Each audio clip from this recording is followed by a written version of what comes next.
The frost had settled thick over the village of Lochdu, turning the streets into a silent lattice of ice and snow that glittered under the pale winter sun.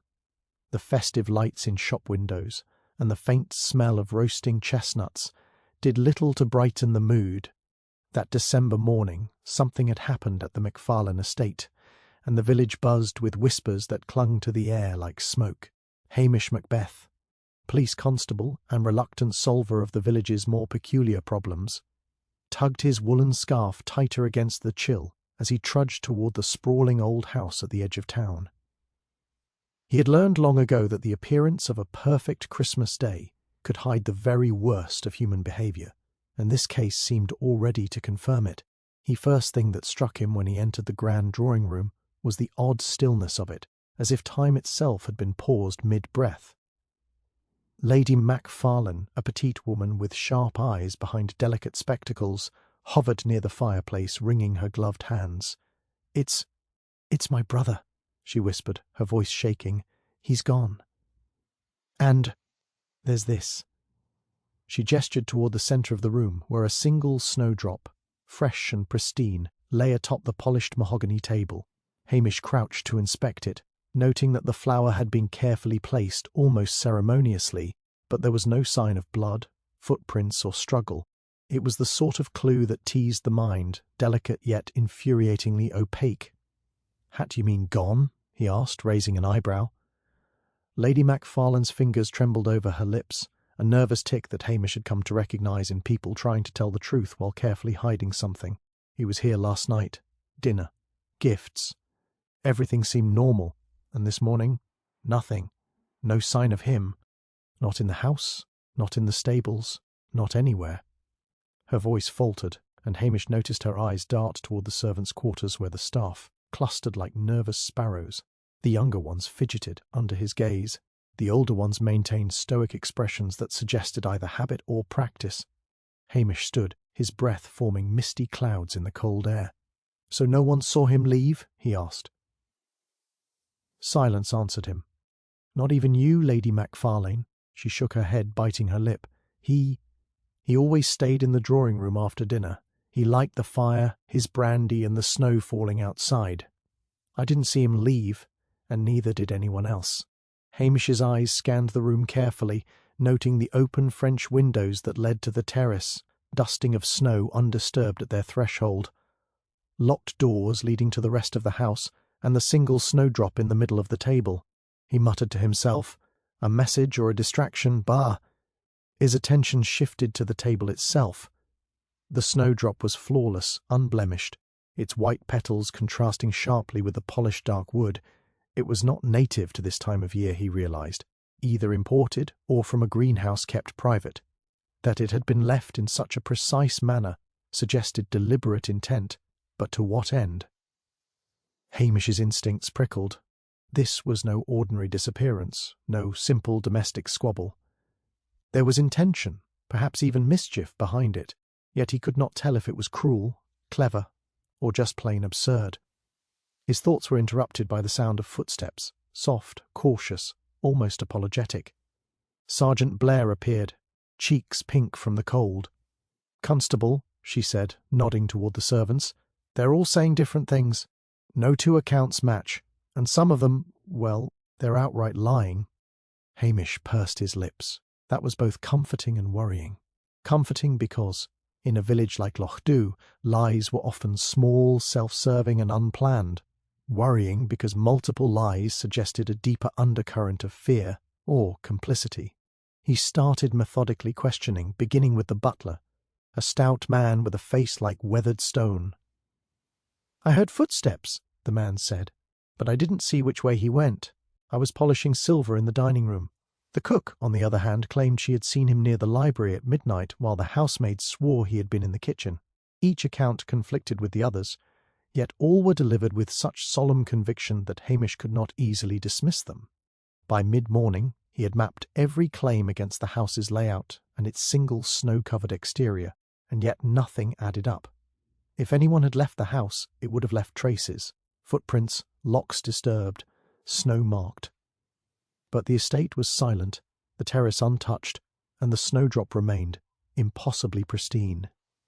Hamish rubbed his chin, feeling the familiar tug of a puzzle that seemed almost designed to mock him.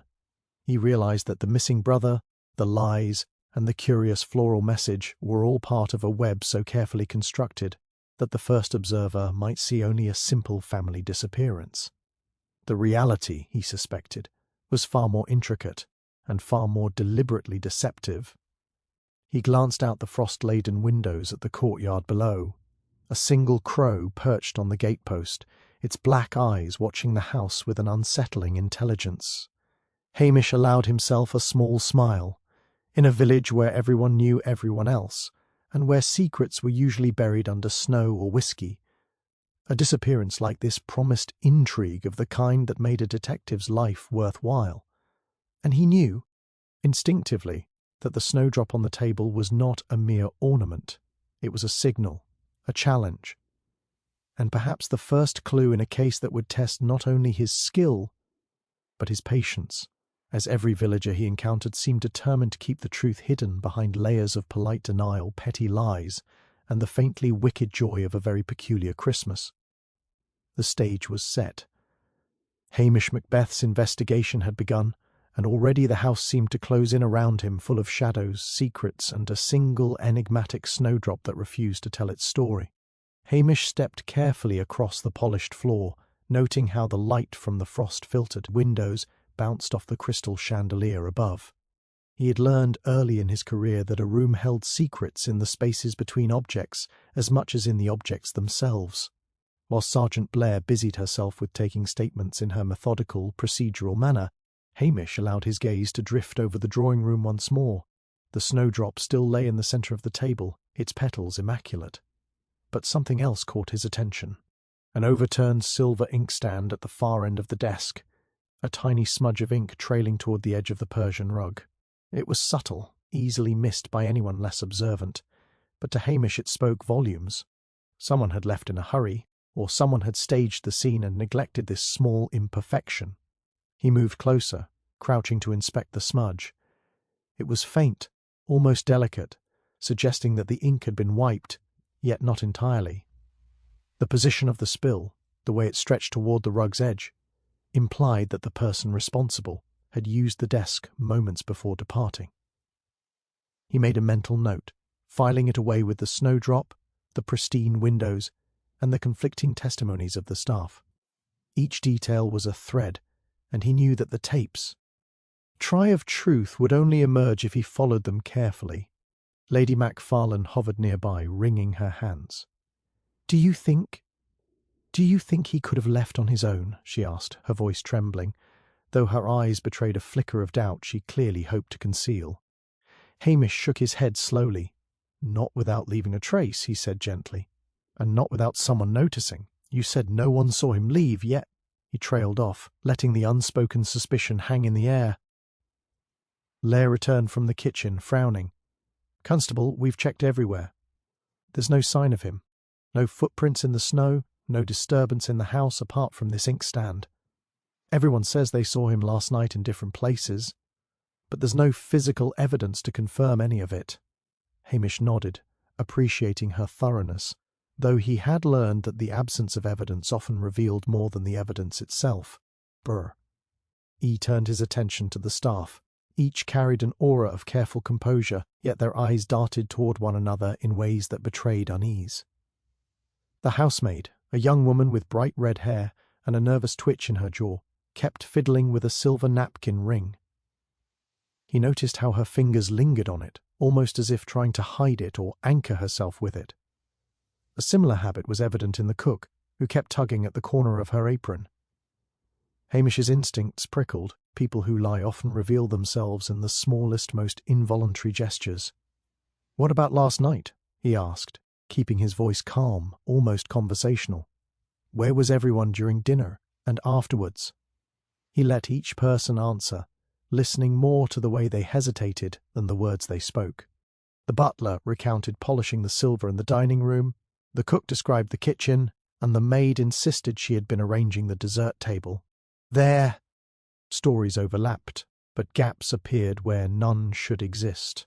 Hamish noticed a peculiar detail. The maid described a candle flickering in a different position than he had observed it on the table, a subtle displacement that seemed insignificant yet nagged at him. He rose, pacing slowly, and allowed his eyes to sweep across the room again. On the mantel, beside the ticking clock, was a small, delicate envelope, pale cream with a faint smudge of what appeared to be wax seal residue. No one had mentioned it. He picked it up carefully, noting that the seal had been broken, though the paper inside seemed blank at first glance. Yet he detected a faint crease, as if a message had been removed, or perhaps hidden. The envelope, the snowdrop, the ink smudge, all tiny anomalies, each a puzzle piece demanding placement in the larger picture. As he held the envelope, a sudden motion drew his attention. The cook had gone pale, glancing nervously toward the desk, as if afraid he would see something she wanted hidden. Hamish's eyes narrowed. It was a subtle reaction, a micro-expression that lasted only a fraction of a second, but it spoke louder than any alibi. He filed that observation alongside the others, small, seemingly unrelated signs that, together, hinted at a carefully choreographed deception. Hamish exhaled slowly and allowed himself a small, wry smile. While everyone else in the house focused on the missing brother or the apparent simplicity of a snowdrop on a table, he saw layers beneath the surface, tiny contradictions, odd placements, and fleeting expressions that hinted at motives and secrets.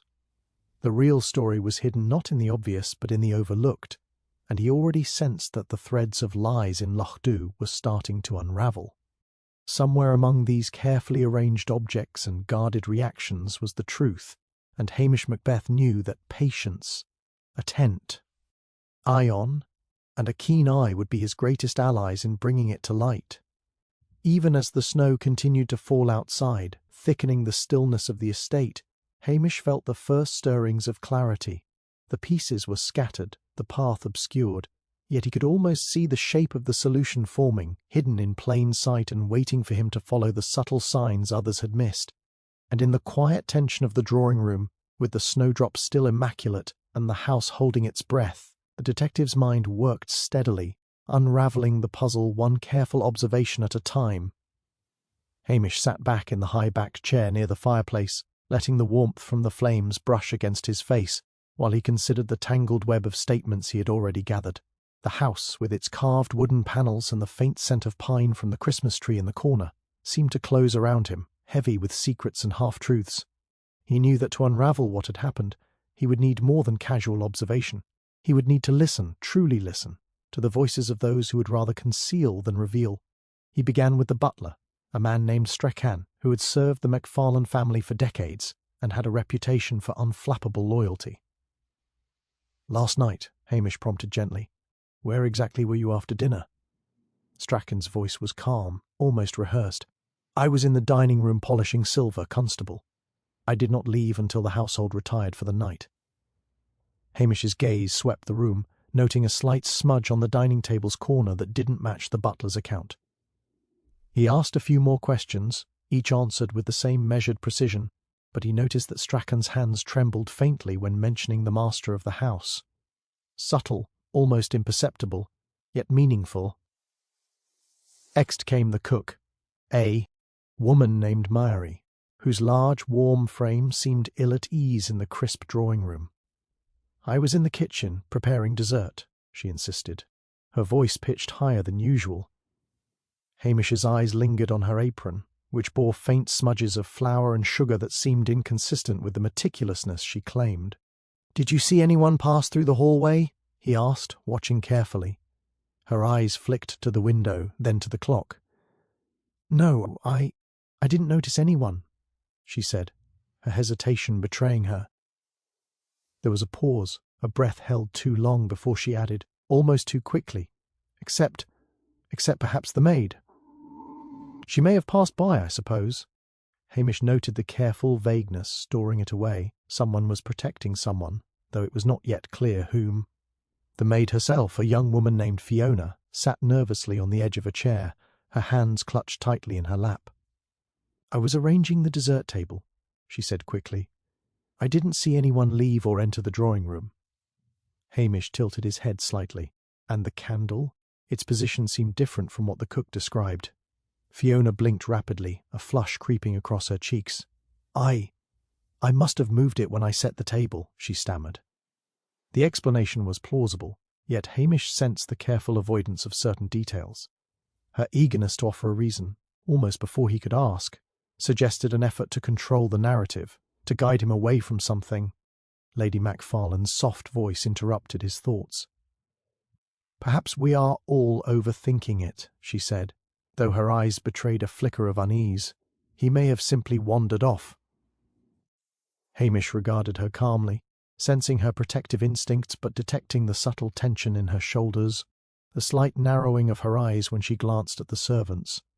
There was concern, yes, but also a garde, suggested she might know more than she admitted, or feared the consequences if she revealed it. As he continued, Hamish noticed contradictions begin to surface. The cook claimed she had been in the kitchen until nearly midnight, yet the flour smudges on her apron were fresh as though applied after she claimed to have been alone. The butler insisted he remained in the dining room polishing silver, yet the faint ink trail led from the desk toward the hall, implying someone had passed in that direction. The maid, though nervous, seemed too eager to provide explanations, often volunteering information before it was requested. The inconsistencies were subtle, tiny dissonances in a choir of statements that otherwise seemed harmonious, but to Hamish they were revealing. He decided to press further, asking about the snowdrop. Each account skirted around it, offering vague impressions rather than concrete observations. "It was just on the table when I saw it," Strachan said. "I didn't touch it," Murray added, her voice tight. Fiona hesitated, then murmured, It seemed placed there deliberately." Hamish's eyes narrowed. Deliberate placement implied intention, yet the absence of fingerprints, the immaculate petals, suggested care and planning beyond a casual act. Someone wanted him to see it, and perhaps mislead him with it at the same time. Hamish sensed the layers beneath their words: fear, loyalty, embarrassment, maybe even guilt, each masquerading as a simple truth. Lies, half-truths, and evasions surrounded him like a fog.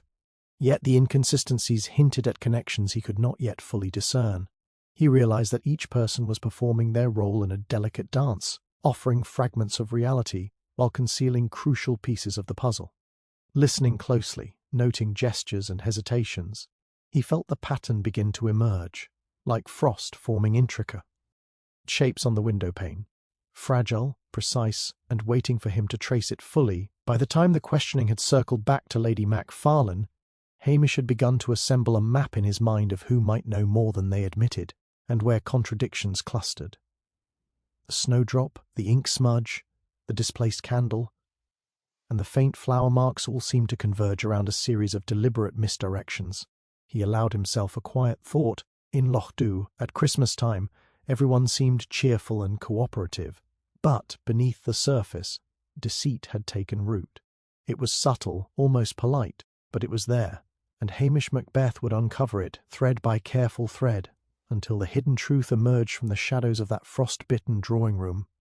Hamish stepped out onto the terrace, the cold biting through his coat, and let his eyes sweep over the snow-laden grounds. The Macfarlane estate, usually so imposing and orderly, now felt like a cage of half-truths and hidden intentions. The missing brother was at the centre of a web, and every thread led to a different possibility, each one tangled with human emotion, greed, resentment, fear, or desire. He exhaled slowly, letting the frost-clouded air sharpen his thoughts, and began replaying the statements in his mind, sorting motives like pieces of a puzzle. Rakan, the butler, was the first to consider. Loyal, disciplined, and outwardly incorruptible. Yet even the steadiest servants could harbour grudges. Hamish remembered subtle shifts in his posture when the topic of the missing brother's inheritance came up.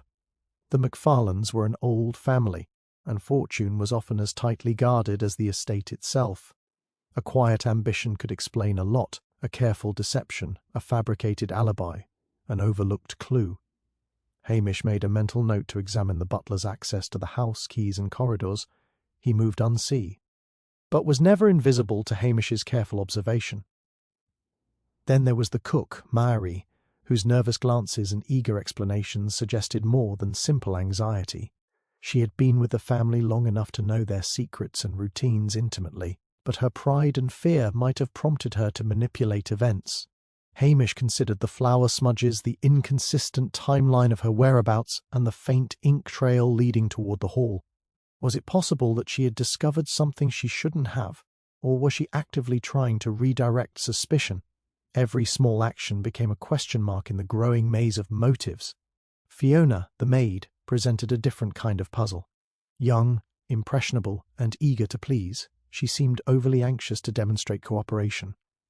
Hamish sensed an undercurrent of fear beneath her compliance. Fear of reprisal or perhaps of exposure. She had moved the candle, intentionally or not, and volunteered explanations before he asked.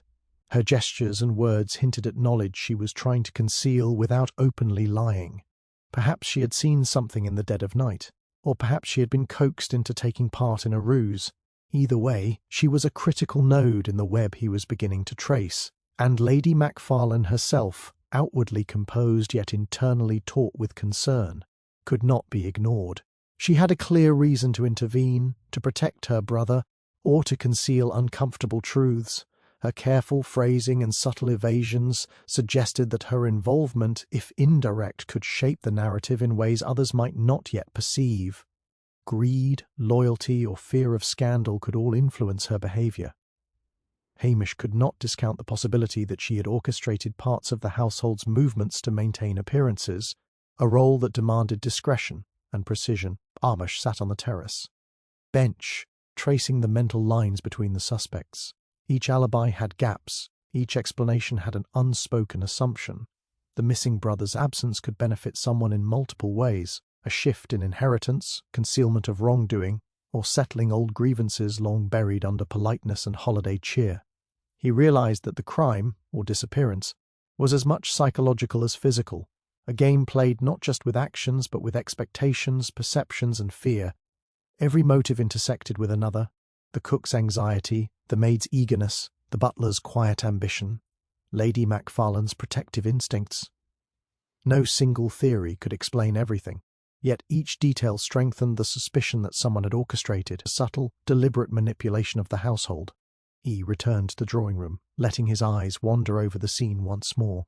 The snowdrop remained untouched on the mahogany table, almost defiant in its serenity. The ink smudge, the displaced candle, the creased envelope, each anomaly a hint of careful planning, an indication of human intention rather than chance. Hamish considered the order in which events might have unfolded, the careful placement of objects, the timing of statements, the reactions under questioning. All pointed toward a choreography designed to confuse, mislead, or intimidate. Why evening?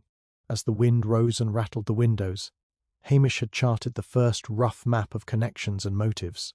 He could see patterns emerging: who might gain, who might fear, and who might hope to hide something in the shadows of their own making. The missing brother's sudden disappearance was no accident.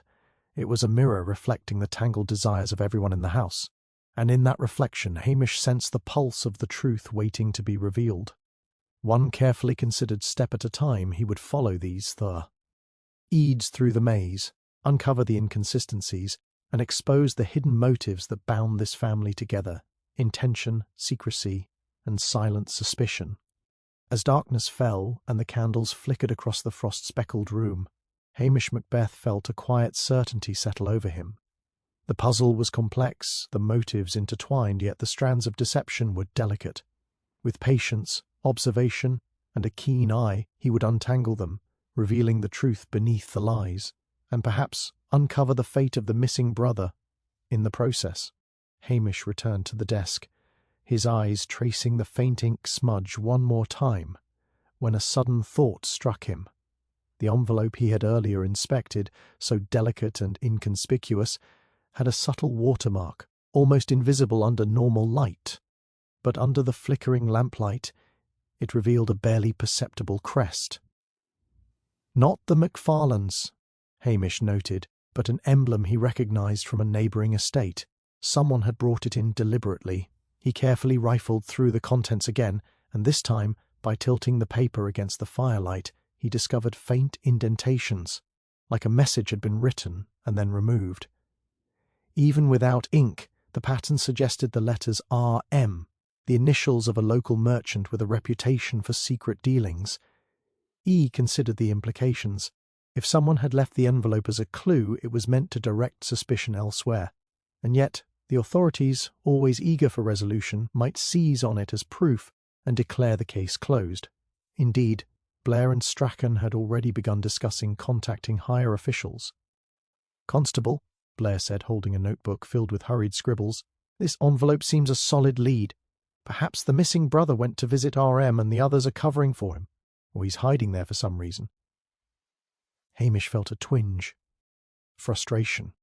It was a neat explanation, tidy, plausible, and dangerously misleading.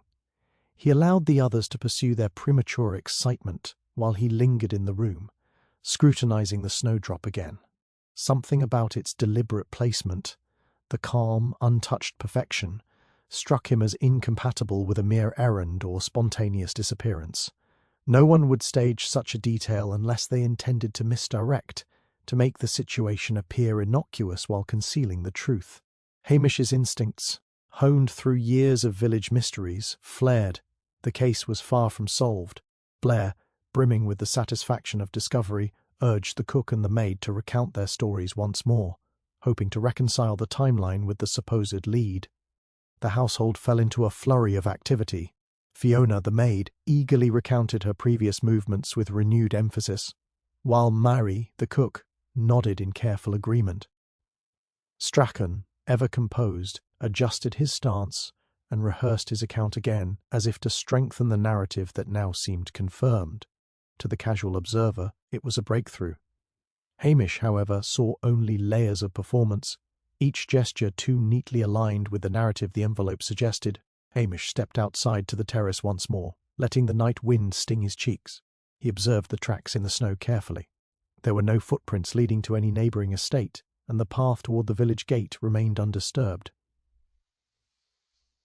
If the missing brother had truly left for RM's house, he had done so without leaving a trace, a feat unlikely even in the frost-laden conditions. That absence, the pristine state of the terrace, and the precise placement of the snowdrop all combined into a pattern he could not reconcile with the convenient lead everyone was so eager to accept. Returning indoors, he noticed subtle signs of strain beginning to show on the faces of the household. The maid's fingers twitched, the cook's posture stiffened, and even Lady Macfarlane's eyes darted toward the envelope in his hand. Hamish felt the faint thrill of anticipation. The real orchestrator of this puzzle was watching, waiting, confident that the false victory would lull the investigation into complacency. The thrill was palpable, the quiet confidence of someone who believed themselves untouchable. Hamish, with his keen eye trained on contradictions, knew the danger of premature conclusions. While others celebrated a breakthrough, he sensed the hollow core beneath it. The evidence was useful, yes, but it was a carefully curated distraction, a lure designed to draw attention away from the true sequence of events. The real criminal had not yet acted fully, and perhaps would not do so until everyone believed the case resolved.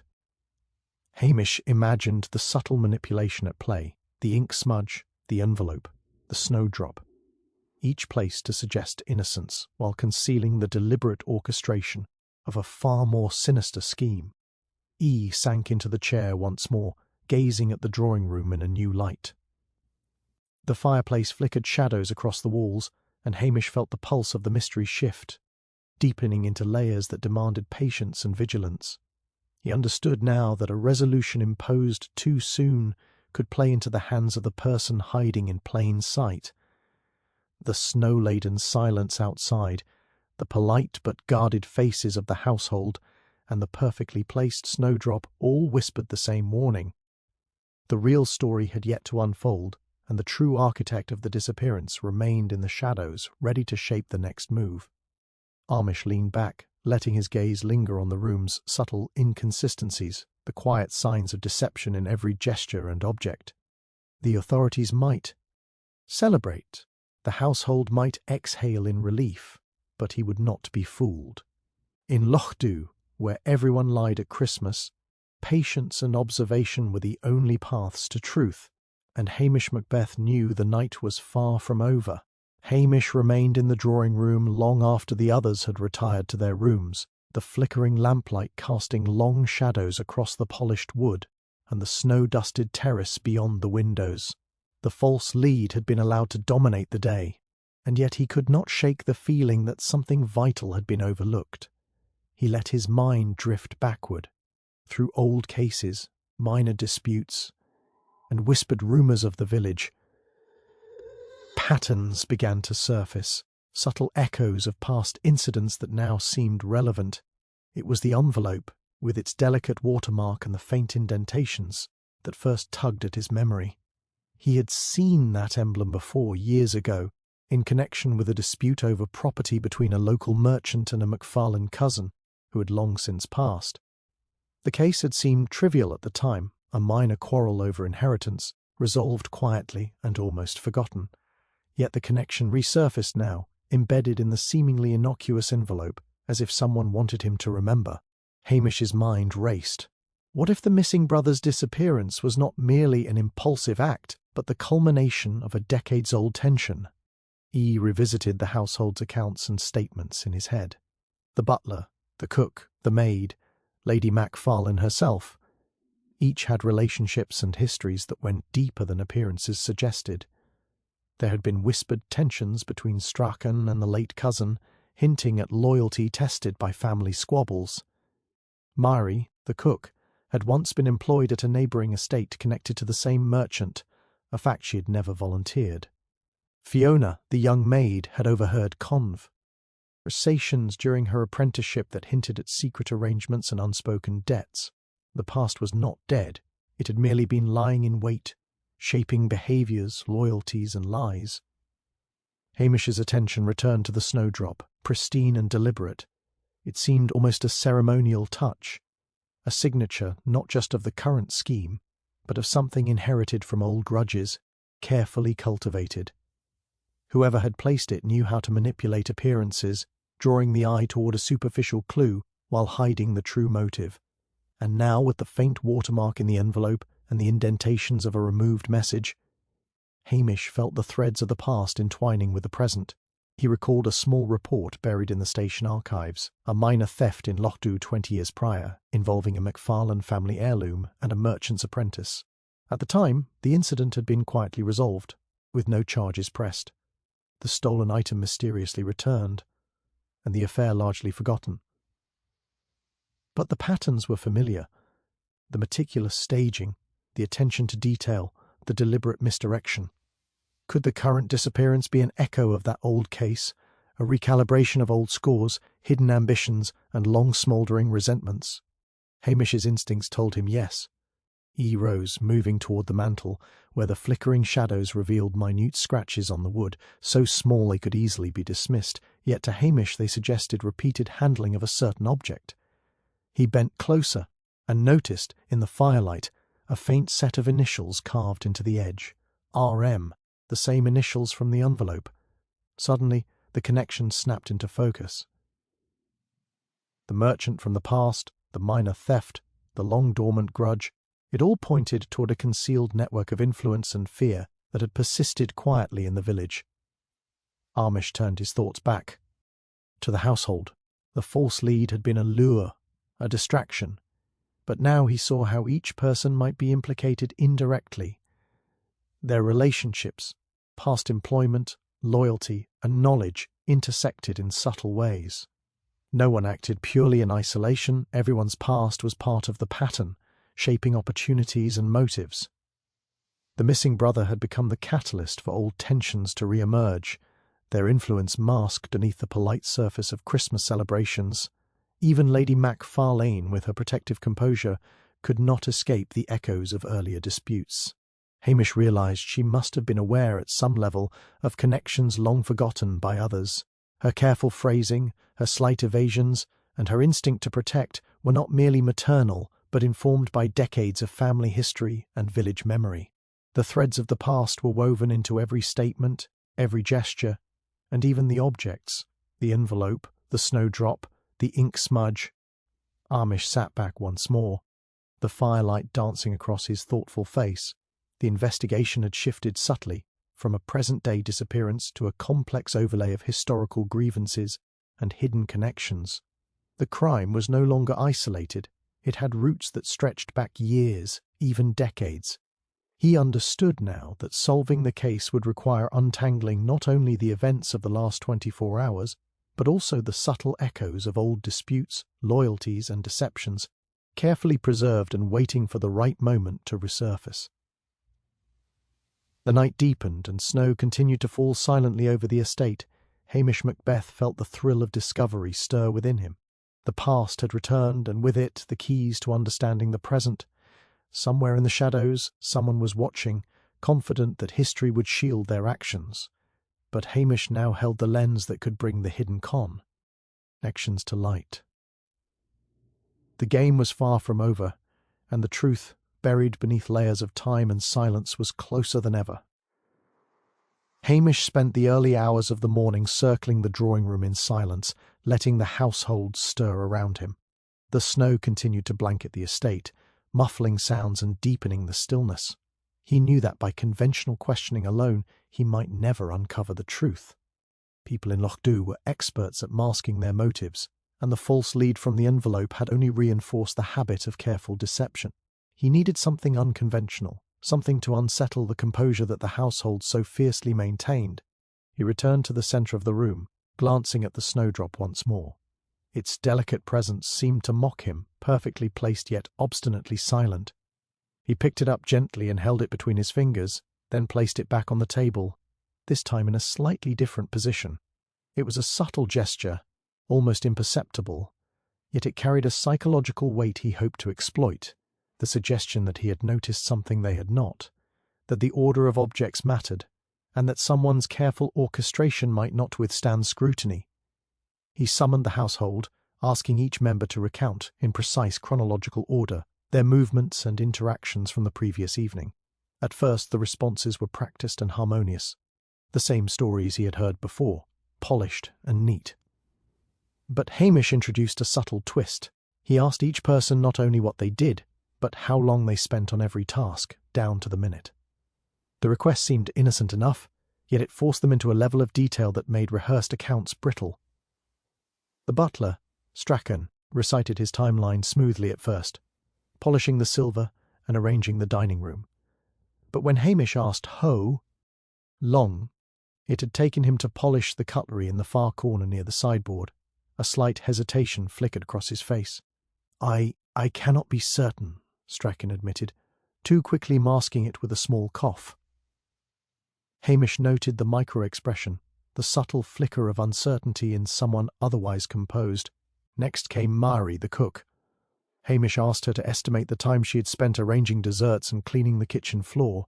She hesitated, brow furrowing, before giving a rounded figure. Then he asked her to recall whether she had heard the clock chime, and if so, at what moment in her preparations. The question seemed almost absurd, yet the effect was immediate. Her voice wavered, and she repeated herself, offering slightly different times each iteration. Hamish felt the familiar thrill of a crack forming in a carefully maintained deception. Finally, he turned to Fiona, the maid. He requested that she describe not only her movements, but the direction of each candle flame she had adjusted, the position of every object she touched. At first she complied eagerly, almost as if wanting to prove herself trustworthy, but as Hamish probed further, asking her to recall which direction the snow had fallen against the terrace railing when she last glanced outside, her composure faltered, her eyes widened slightly, and her hands trembled as she fidgeted with the folds of her apron. I don't remember exactly," she whispered, her tone too defensive to be mere forgetfulness. Hamish's instincts confirmed what he suspected she had noticed, or perhaps done, something she had not yet revealed. Hamish allowed the moment to hang, letting the silence work its subtle magic.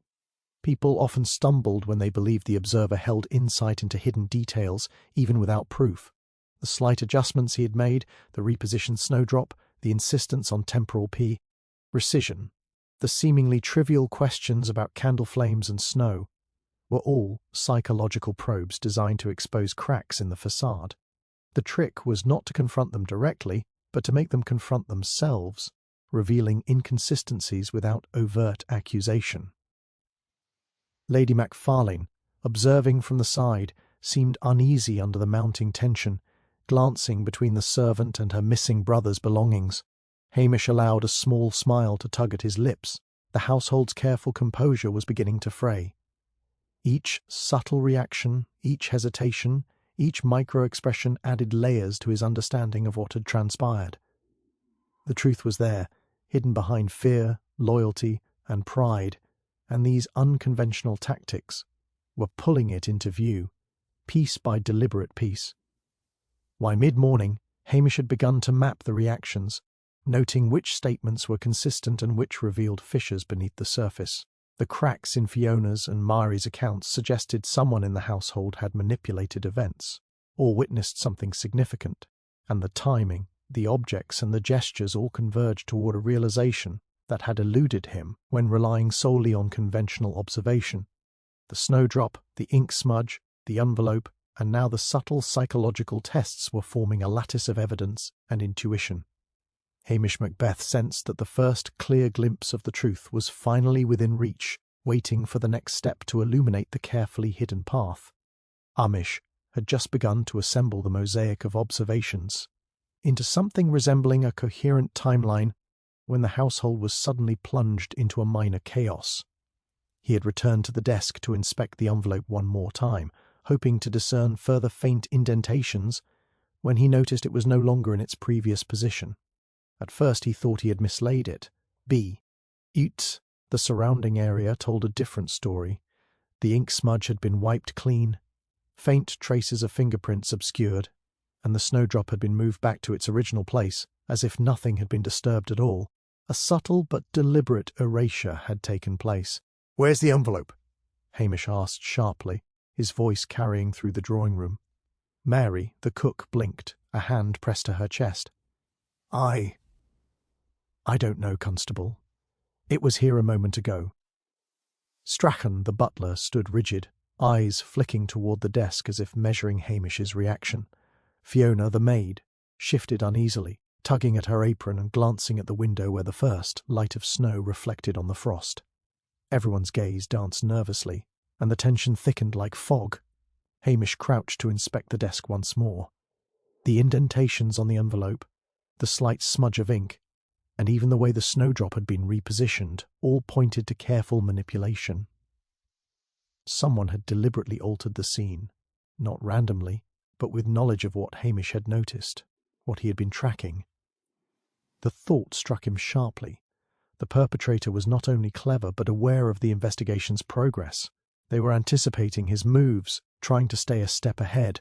"Has anyone handled the desk in the past hour?" he asked, his voice calm but edged with urgency.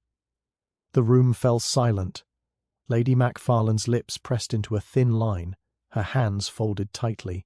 Strachan shook his head slowly. "No one, Constable. I swear, I was just tidying the silver in the dining room." Mary's face was pale, and Fiona avoided his gaze entirely. Hamish's eyes narrowed. The reactions themselves, subtle, almost imperceptible, were clues as telling as any physical evidence. Hesitation, over-eagerness, tiny flickers of discomfort. They spoke of someone knowing more than they admitted.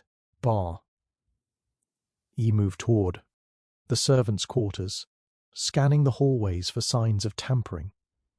The floors bore only his own footprints. The snow outside remained undisturbed, yet the missing envelope suggested that the intervention had occurred inside. Whoever had done it had intimate knowledge of the household's routines, access that allowed them to act swiftly and silently. The realization gnawed at him. The case was now more dangerous. Whoever was behind the disappearance of the brother was not only cunning but bold, willing to manipulate evidence under his nose. Back in the drawing-room, Hamish allowed the household to observe him, letting the silence settle like a weight. In a move designed to test reactions, he mentioned casually that he had recorded photographs of the envelope and the indentations earlier that morning. Fiona's hand twitched, Mary's eyes widened fractionally, and even Strachan's jaw tightened imperceptibly. Hamish smiled inwardly. He had provoked a reaction, confirming that the person who altered the evidence had been watching closely. The stakes were rising, and now the game was not just about discovering a disappearance. It was about outmaneuvering someone skilled at hiding in plain sight. The snow outside had intensified, blanketing the estate in a heavy, muffled quiet. Hamish understood that time was no longer merely a factor. It was an ally to the criminal who could now manipulate and redirect attention while the household remained under the guise of normalcy. Each lie, each evasive glance, each small gesture of anxiety could now tip the balance. Trust, he realized, had become fragile to the point of near invisibility. He could no longer rely solely on words. He would need to watch movements, observe micro-expressions, and detect the slightest inconsistency in the orchestration of the household. By mid-morning, Hamish had reconstructed the movements around the desk, as best he could, noting that the timing of the disappearance of the envelope coincided with the moments when he had been focused on psychological probing, asking precise details about candle placement, snowfall, and timing. Someone had waited for the opportune moment, moving unseen while relying on the other's distraction, a mark of careful planning. The realization hardened his resolve. The missing envelope was not just a lost clue. It was a deliberate attempt to derail the investigation, a warning that the perpetrator was aware, watching, and capable of intervening at any moment. Hamish returned to the centre of the drawing room, letting his gaze sweep over the household. The snowdrop remained, innocent and still, a silent witness to the unfolding deception. He understood now that the investigation had entered a new phase. The evidence could vanish, be altered, or misdirected at will, but he had seen the subtle cracks, the micro-reactions, the inconsistencies. The criminal remained in the shadows, but Hamish Macbeth was no longer merely following clues. He was reading the patterns of behaviour, interpreting gestures, and anticipating the next move. The missing envelope was a challenge, but it had also illuminated a path. In a house where everyone lied at Christmas, deception could be met with equal cunning, patience, and unwavering attention. The morning quiet had settled into a brittle stillness when Hamish stepped back toward the drawing room, his mind racing over the missing envelope and the subtle reactions of the household. He had just begun to formulate the next stage of his investigation when a shrill cry pierced the silence, cutting through the muffled hush of snow and lamplit shadows. Hamish's heart leapt, and he dashed toward the source, the sound echoing from the hall that led to the stables. He arrived to find Fiona, the maid, trembling and pointing toward the doorway. There's been something in the west wing, she stammered, eyes wide with fear. Hamish ran, the floorboards creaking underfoot, and turned the corner into the corridor that led to the guest quarters. The door at the end stood slightly ajar, its lock intact, yet the scene within spoke of violence or panic. Lady Macfarlane's brother lay slumped over the writing desk, a faint trickle of blood marking his temple, and his hand clutched a small object, now partially obscured by the heavy draughts that rattled the windows. Hamish crouched, his pulse steady despite the shock. The brother's eyes were closed and his body rigid with tension. Hamish examined the wound, a blunt strike, quick and precise. It was clear the attack had been intentional, yet there were no signs of forced entry, footprints, or disturbance in the carpet leading to or from the room. The careful orchestration was evident. The perpetrator had moved with confidence, leaving only the faintest hints of their presence. Brr. He turned his gaze to the object in the brother's hand. With gentle care, Hamish pried it loose, revealing a small, intricately carved wooden token, its shape familiar, though he could not immediately place its significance. He slipped it into his coat pocket for later study, suspecting it was both a clue and a message. The calculated nature of the attack sent a shiver down his spine. The villain was not only watching the investigation but actively controlling its pace, daring him to follow and anticipate each move. Outside, the snow continued to fall, heavy and unrelenting, muffling the creak of the estate and swallowing distant sounds. Hamish called for Blair, instructing her to secure the house and prevent anyone from leaving. The household gathered nervously, their eyes wide with fear and guilt, each movement now charged with tension. Hamish's gaze swept over them carefully.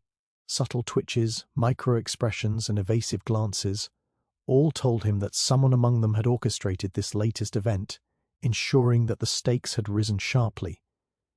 He noticed Fiona, trembling near the window, her hands pressed tightly together. "Tell me exactly what you were doing before you screamed," he said softly, observing every flicker of her expression. She stammered, repeating details inconsistently, and Hamish felt the familiar surge of insight.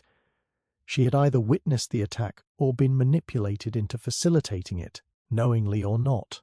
The small cracks in her composure, the slight hesitation, revealed more than any verbal confession could. As he surveyed the room, Hamish's mind worked rapidly, linking the attack to the missing envelope and the snowdrop, the ink smudge, the subtle psychological tests he had employed. It was a deliberate escalation, a clear signal from the perpetrator that the investigation was being watched, that the threads he was following were being actively manipulated. The attack was not random. It was an assertion of control, a challenge to his scrutiny, and a warning that the next moves must be made with extraordinary care. Lady Macfarlane sobbed quietly, clutching her hands to her chest, while Strachan and Mary exchanged wary glances. Hamish noted the almost imperceptible stiffening of Strachan's jaw, the quick downward glance of Mary's eyes, and Fiona's repeated biting of her lip. Each reaction layered upon the others, creating a map of anxiety and potential culpability that Hamish could read like a map. The perpetrator was among them, confident, precise, and dangerously clever. Hamish stepped back, taking a slow, steadying breath. The game had changed. What had begun as a disappearance and misdirection had transformed into an active, lethal contest. The villain was not merely hiding, they were dictating the tempo, escalating the situation, and forcing him to anticipate both the next deception and the potential for further harm. Every precaution, every observation, every micro-reaction became vital. The investigation was no longer simply about uncovering truth.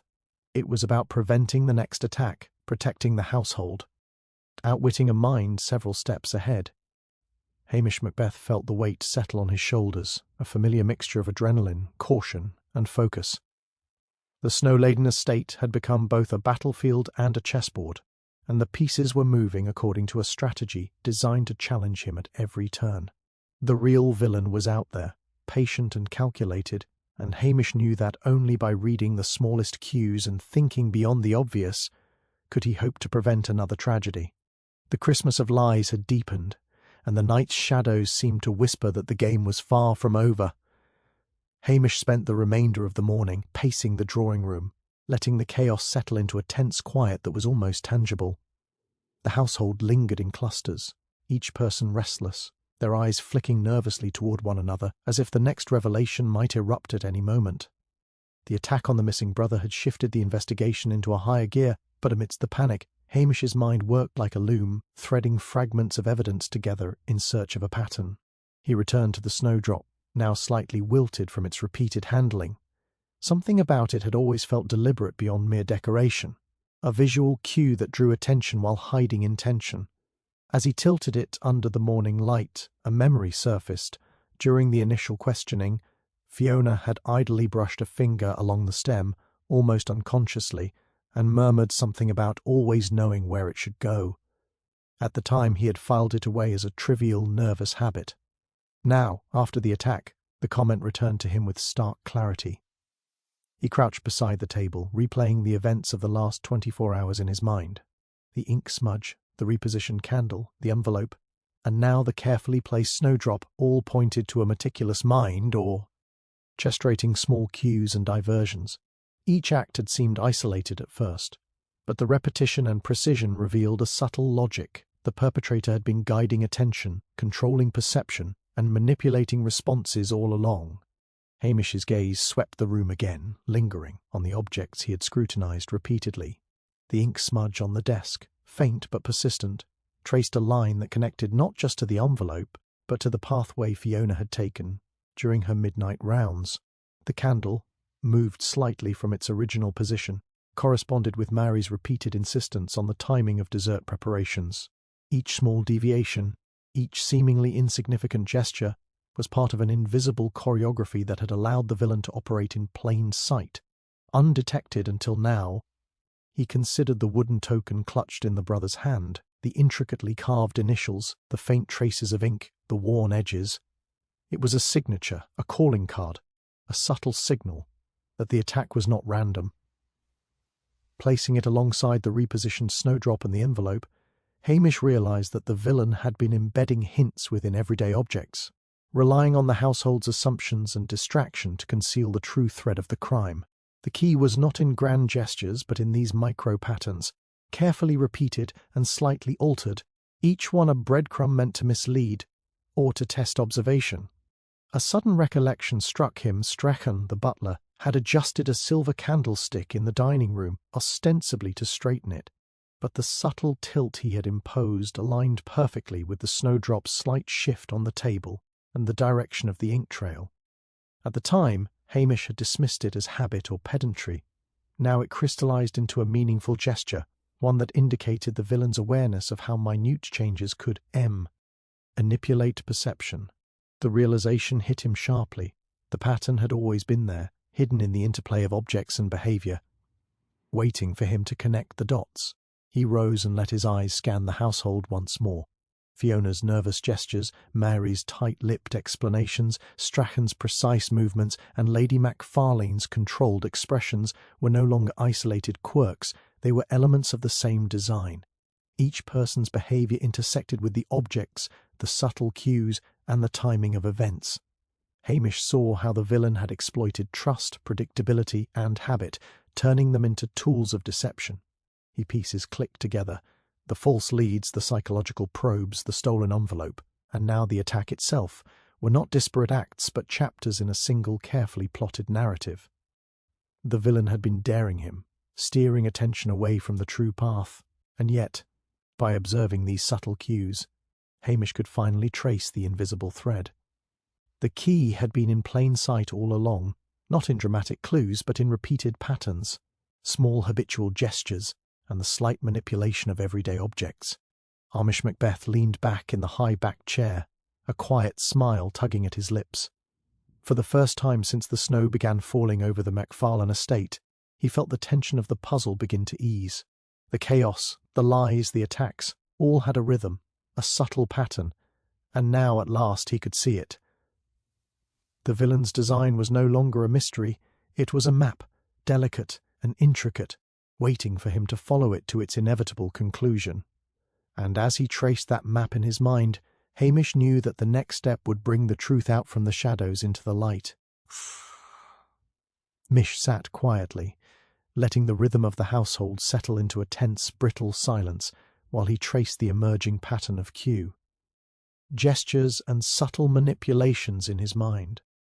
The snow outside fell relentlessly, muting the world beyond the Macfarlane estate, and inside, each shadow seemed to hold its own secret. He had followed the breadcrumbs, the envelope, the snowdrop, the ink smudge, the wooden token, and they all led, inexorably, toward a truth that was far more intricate than a simple dispute over inheritance or a petty act of revenge. He called the household together, his voice calm yet authoritative. "I believe I understand what has driven these events," he said, letting his gaze move deliberately from Strachan to Mary, Fiona, and finally Lady Macfarlane. Each held themselves rigid, aware that something significant was about to be revealed. Hamish continued slowly, carefully, allowing each word to land with the weight it deserved. "This isn't just about money, nor is it a quarrel over authority or status. The motive runs deeper, into something that has been nurtured over years, hidden beneath politeness, duty, and habit." Paused, letting the suspense settle. The missing brother's disappearance, the envelope, the careful staging of objects, the attack, these were all orchestrated to conceal more than a simple crime. They were designed to manipulate perception, to test reactions, and ultimately to satisfy a personal obsession. The room remained still, though tension crackled in the air. Hamish leaned closer, lowering his voice, precise and deliberate. The villain's true aim was to assert control over the narrative of this family, to dominate not just their wealth or property, but the very way they perceive reality. The attention to detail, the manipulation of small cues, the placement of objects, these were expressions of a psychological need far stronger than greed or spite. The crime was a performance, and the household was both stage and audience. But H turned to Strachan, whose hand, Diaz were clasped tightly in front of him. knuckles white. "You've long been accustomed to serving quietly, observing, managing situations," Hamish said, watching carefully. "But what happens when observation becomes obsession, when the desire to orchestrate outcomes eclipses loyalty or conscience? You wanted to demonstrate control, to prove, in subtle yet undeniable ways, that you could influence the household's perceptions and actions without anyone realizing it.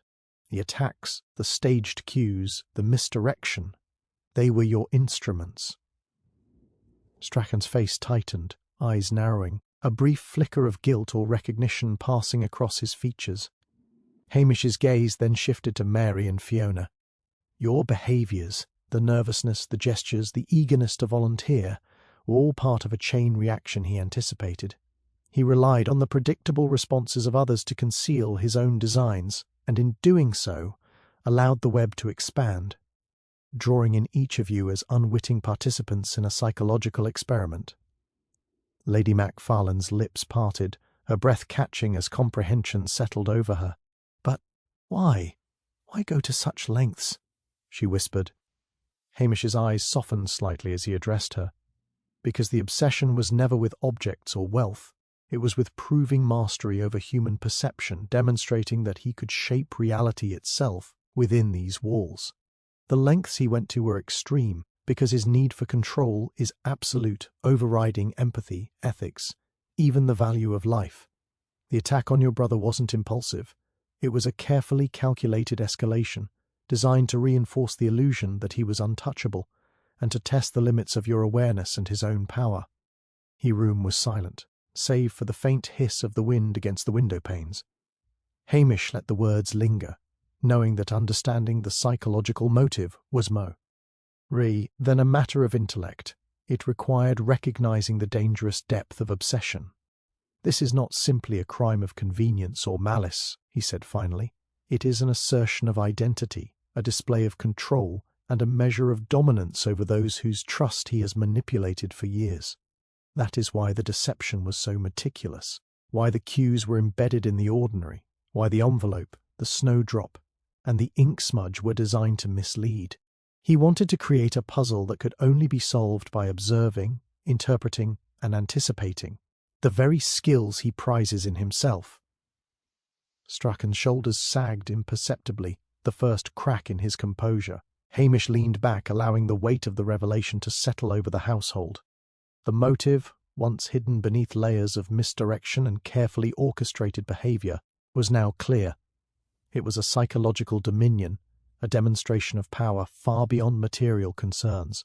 The obsession had dictated actions, manipulated people, and nearly left the household in ruin. Hamish Macbeth observed them all with calm intensity, knowing that understanding the depth of the villain's mind was the first step in countering it. The snow-laden estate seemed to hold its breath, as if even the world outside recognized the dangerous clarity that had emerged. The truth was not merely about what had been done, but why, and in that knowledge lay the only path forward to prevent further harm and unravel the careful web of deception that had ensnared everyone in its grip. Hamish spent the afternoon quietly orchestrating his plan, moving with a calm precision that masked the tension coiling in his mind. The snow outside had thickened, blanketing the estate in silence, and he knew the isolation was both a blessing and a risk, the perfect environment for a final confrontation, if carefully managed. He had traced every subtle EQ, every hesitation, every micro-expression, and combined them with the objects and misdirections that had been deployed throughout the night. The villain's obsession with control would become his undoing. It was only a matter of positioning and patience. He gathered the household in the drawing-room once more, ostensibly to review the ongoing investigation and discuss precautions while the snowstorm raged outside. Each face betrayed a flicker of anxiety, but Hamish let them linger in that tension, observing closely. Strachan, the butler, stood stiffly near the fireplace, hands clasped in front of him, every muscle taut. Mary and Fiona hovered near the corners, their eyes darting back and forth between Strachan and Hamish. Lady Macfarlane watched silently, clutching the edge of a chair, the lines of worry etched deep across her face. Hamish's voice was deliberate and even. "We have learned much over the course of this investigation," he began, letting the room absorb the weight of his words. "Patterns have emerged, inconsistencies have been noted, and subtle cues that once seemed insignificant now reveal a clear narrative. But one question remains: who among us has orchestrated the events to manipulate perception and control outcomes?" He let his gaze settle on Strachan, holding it there just long enough to provoke a flicker of unease. Strachan shifted subtly at first, then more noticeably as Hamish continued. "Consider the placement of the snowdrop, the envelope, and the token clutched by the brother. Think of the precision with which objects were handled, movements choreographed, and reactions anticipated. It was not a chaotic crime of opportunity, it was a performance of control, a demonstration of mastery over human behavior. And yet, as with all performances, there comes a moment when the audience sees the stagehands." Traken's jaw tightened, and for the first time he faltered under the calm scrutiny of Hamish's gaze. The micro-expression, the slight narrowing of the eyes, the twitch of a lip, spoke louder than any denial could. Hamish allowed a pause, letting the silence amplify the tension. Then he took a step closer, his tone dropping to a level that was both steady and unyielding. "You relied on subtlety, on the predictability of others, and the invisibility of your methods. But even the most meticulous orchestration has its limits, and every action leaves traces, no matter how carefully concealed." The room seemed to shrink, the only sound the soft hiss of snow against the windows. Strachan's hands unclasped slowly, and he swallowed hard. It wasn't meant to go so far," he muttered, the first words escaping in a choked whisper. "I only wanted to prove that I could manage it, guide everything. I didn't think—" His voice faltered, the cracks in his composure widening under the relentless, quiet pressure of Hamish's observation. Hamish advanced another step, his voice calm but resolute. "And yet it did go far. The brother was attacked, the envelope disappeared, and lives were endangered. All because your need to assert control outweighed reason. Every detail, every careful manipulation has led to this moment. You are no longer hidden behind deception. The patterns are clear, and the truth is unavoidable." Strachan's eyes darted toward the door, a fleeting flash of desperation, but Hamish anticipated the instinct. "Do not attempt to flee," he said softly, yet with authority that brooked no argument. "The snowstorm ensures that escape is impossible. There is no advantage in flight. Is only the option to acknowledge what has been done and accept responsibility." The tension broke like a slowly cracking dam. Strachan's shoulders slumped, his rigid control collapsing under the combined weight of exposure and impossibility of evasion. I couldn't stop myself," he admitted, his voice shaking now. "The need to orchestrate, to control, it was stronger than anything else. I never meant, I didn't think." The confession spilled forth, halting, fragmented, but undeniable.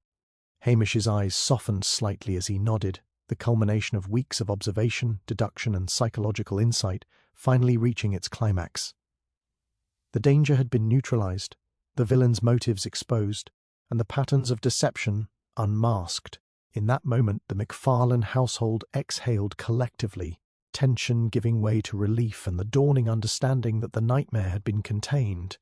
Outside, the snow continued to fall, heavy and uninterrupted, but inside, a quiet order returned. Hamish Macbeth, ever composed, allowed himself a brief moment to register the resolution. The trap had worked.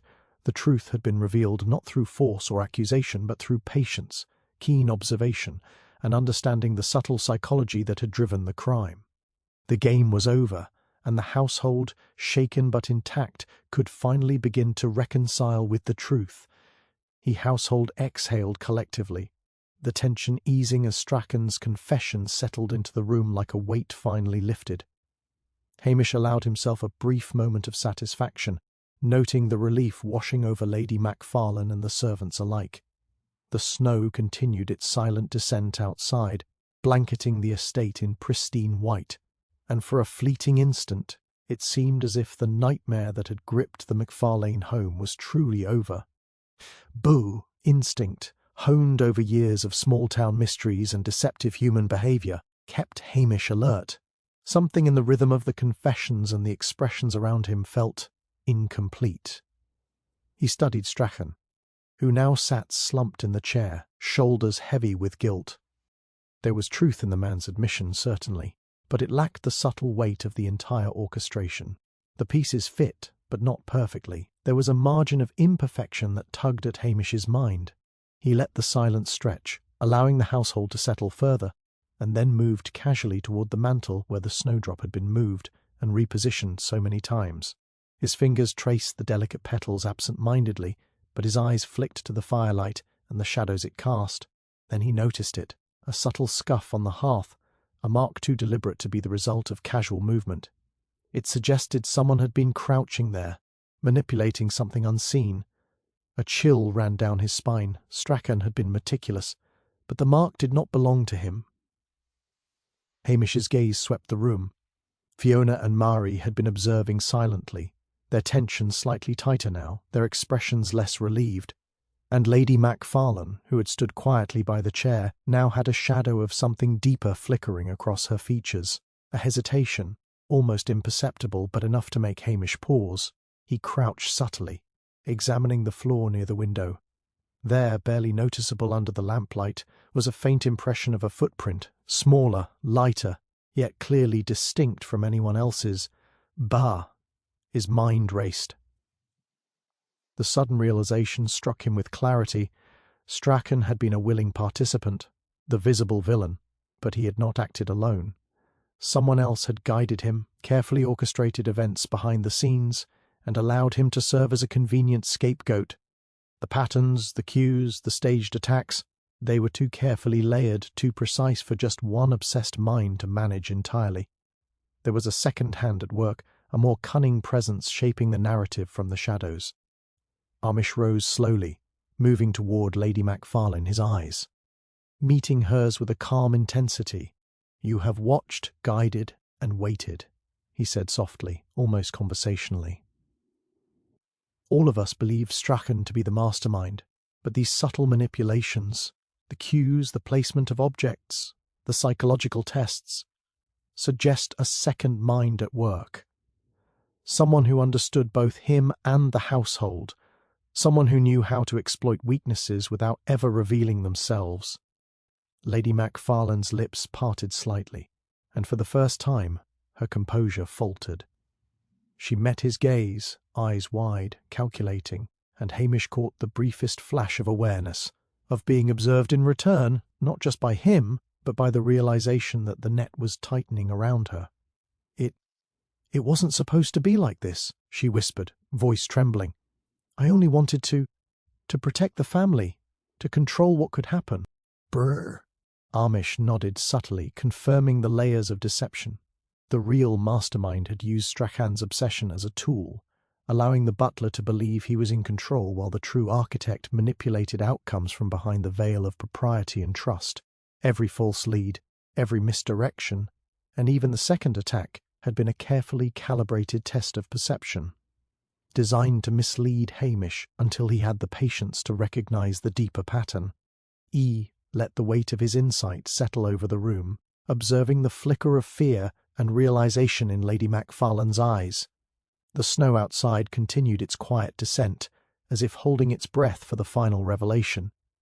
"The case is not over," Hamish said quietly, his gaze steady and unflinching. Strachan confessed yes, but he is only a part of the design. The true control, the deeper motive, rests with someone who has remained hidden in plain sight. And now, Lady Macfarlane, we must understand exactly how far you were willing to take this orchestration, and what comes next. The household tensed again, realization rippling across faces that had briefly exhaled. The game was far from over. The snow-laden estate, the perfectly arranged objects, the calculated misdirections, all pointed to a mind that had thought itself untouchable. Hamish Macbeth knew that this last-minute twist would test every observation, every deduction, and every instinct he had relied upon so far. The final move was about to be made, and only a careful, unwavering eye could anticipate what the mastermind would do next. Hamish held his gaze on Lady Macfarlane, watching the subtle tension ripple through her shoulders and the faint tremor in her hands. Every instinct screamed that she had been the architect behind the carefully staged chaos, yet he allowed the moment to stretch, observing the reactions of the others, letting the threads of truth weave themselves into clarity. Strachan, once seemingly insurmountable as the villain, now sat defeated, unaware that he had been merely a piece on a far larger chessboard. "I see now," Hamish began, his voice calm yet edged with precision, "that the intricate manipulation, the false leads, the staged envelope, even the attack on your brother, was not the work of a single mind obsessed with control. Strachan acted under guidance, and the true mastermind used him, the household, and even the predictable reactions of the snowstorm to conceal their influence." He let his words settle, letting the weight of observation sink into the room. Addie Macfarlane's eyes flickered, first with defiance, then a shadow of fear. Hamish continued, tracing the hidden pattern. The snowdrop repeatedly moved, the ink smudge, barely noticeable, the wooden token, the minutiae you thought irrelevant were all cues, deliberate signals, intended to test observation and mislead. The psychological games were subtle but effective, relying on the natural instincts of those around you, and even on my own investigative methods. Her lips pressed tightly together, and for a fleeting moment Hamish noticed the faintest quiver of the jaw, the micro-expression of acknowledgement he had long studied in others when truth pierced the veneer of composure. Every hesitation, every glance, every small deviation from habitual behaviour reinforced the illusion that Strachan alone was responsible. Yet the calculations, the placement, the orchestration, those belong to you, Hamish said gently but firmly, detailing the unseen architecture of the deception. But even as he spoke, Lady Macfarlane's composure returned, a cold, deliberate mask replacing the flicker of vulnerability. "You are perceptive, Constable," she said smoothly, her voice controlled. "Perhaps too perceptive." There was a subtle shift in her stance, a barely perceptible weight moving, as if she had already decided on her next step. Hamish's eyes narrowed. He had anticipated her denial, even the calculated poise. But there was something more, an intention to evade, to remove herself from the consequences of her actions. Flicker of motion near the window caught his eye. The snow outside had masked the sound of someone slipping away.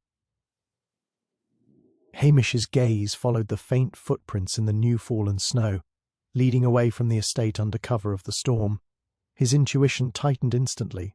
The villain had prepared contingencies, a final escape route, and now, at the precise moment justice seemed within reach, she was gone. Brr!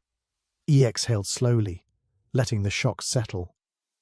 The household stared in stunned silence, struggling to reconcile the confession and the sudden absence. Hamish allowed himself a brief controlled pause before addressing them. "Justice has been partially served," he said, his tone steady. "Strachan's confession has exposed his actions and the immediate danger.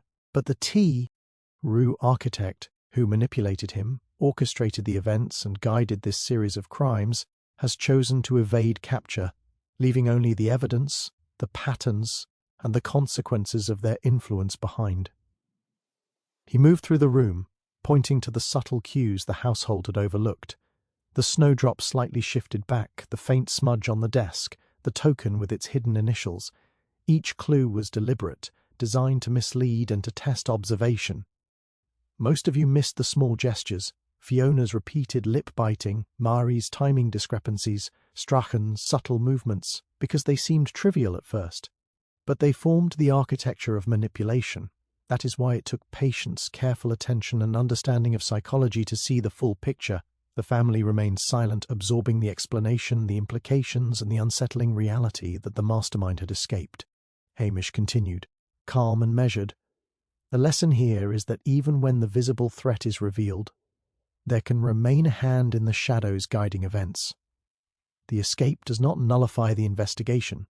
It only underscores the depth of observation required to truly understand the motives and methods behind a crime." As the wind howled against the windows and snow continued to fall silently, Hamish Macbeth surveyed the household one last time.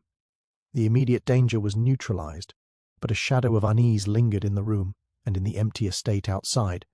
Justice had been served for the acts that were visible, the immediate harm accounted for, but the mastermind's escape left an unsettling, lingering question.